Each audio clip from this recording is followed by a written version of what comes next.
बिस्मिल्लाहिर्रहमानिर्रहीम नहमदुहु व नुसल्ली अला रसूलिहिल करीम अम्मा बाद। मोहतरम नाज़रीन इकराम, एक साहिबा हैं उम्मे हबीबा, इनकी जानिब से कमेंट है, अस्सलामु अलैकुम सर, बच्चे का तैफूर नाम रख सकते हैं और इससे पहले मोहम्मद लगा सकते हैं? वालेकुम अस्सलाम व रहमतुल्लाहि व बरकातुहू। बच्चे का तैफूर नाम रखा जा सकता है। अगर आप अपने बच्चे का तैफूर नाम रखना चाहते हैं तो बच्चे का तैफूर नाम रखा जा सकता है। तैफूर तोय के तलफ़ुज़ के साथ है। तोय है, या है, फ़ा है, वाव है और आखिर में रा है। तैफूर तैफूर के माना आते हैं छोटा परिंदा।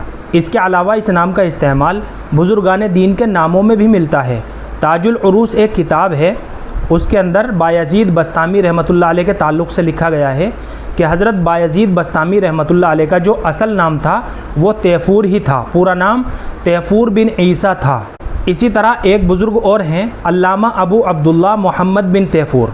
तो इस नाम का इस्तेमाल बुज़ुर्गान दीन के नामों में भी मिलता है।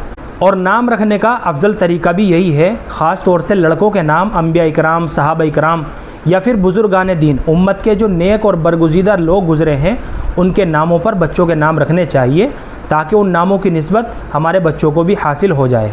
अब रही इस नाम से पहले मोहम्मद लगाने की बात, तो तैफूर नाम से पहले मोहम्मद भी लगाया जा सकता है। चुनाचे मोहम्मद तैफूर करके बच्चे का नाम रखा जा सकता है। और किसी भी नाम के आगे या पीछे मोहम्मद या अहमद इसलिए लगाया जाता है ताकि उस नाम को निस्बत और बरकत हासिल हो सके। तो मोहम्मद तैफूर करके बच्चे का नाम रखना बिल्कुल दुरुस्त है।